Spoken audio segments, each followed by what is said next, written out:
പൊന്നു മോനെ പ്രതീക്ഷേ, കുഞ്ഞിരാമേട്ടൻ നമുക്ക് വളരെ വേണ്ടപ്പെട്ട ആളാണ്. നീ ഇയാളെ പറമ്പിൽ കോഴി വേസ്റ്റ് ഇടുന്നുണ്ടെന്നൊരു പരാതി കിട്ടിയിട്ടുണ്ട്. ഇനി അതങ്ങനെ തുടരാനാണ് ഭാവമെങ്കിൽ പോലീസും കേസൊന്നും ഉണ്ടാവില്ല, ഗുണ്ടകളെ വിട്ട് നിന്നെ തല്ലിക്കും കേട്ടല്ലോ. അല്ലാണ്ട് ഇപ്പം നമ്മൾ എന്ത് ചെയ്യുന്നുണ്ട്?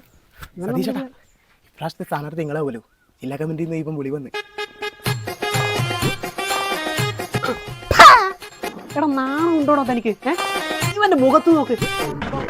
ഈ നിഷ്കളങ്കനായ ചെക്കനെ പറ്റി നീ അപവാദം ഉണ്ടാതില്ല മുട്ടെ. എടാ ഈ മുട്ടക്കുഞ്ഞിനാകുമ്പോൾ നമ്മളെ പാർട്ടി ഒന്നല്ല, ചത്താലായാലും നമുക്ക് വോട്ട് വരാനും പോകുന്നില്ല. പക്ഷെ പ്രതീക്ഷ അങ്ങനെയല്ല, നമ്മളാണിയ ഓം വിചാരിച്ചിട്ടുണ്ടെങ്കിൽ നമ്മൾ ഈ വാർഡിൽ തന്നെ 40 വോട്ടോളം നമുക്ക് കിട്ടും. അപ്പം പിന്നെ അതല്ല നല്ലേ. മോനെ പ്രതീക്ഷേ, നീ ഇയാളെ പറമ്പിൽ വിളിക്കില്ല. ഞാനും വരാം ഇതിൻ്റെ കൂടെ. ഇവനും വരും. നീ മിണ്ടർ. ഇപ്രാവശ്യം നിന്റെ വോട്ട് നമ്മളെ പാർട്ടിക്കാണ്. പോട്ടെ. ഏട്ടാ ചിന്നോർമ്മയില്ലേ ഓന്ത്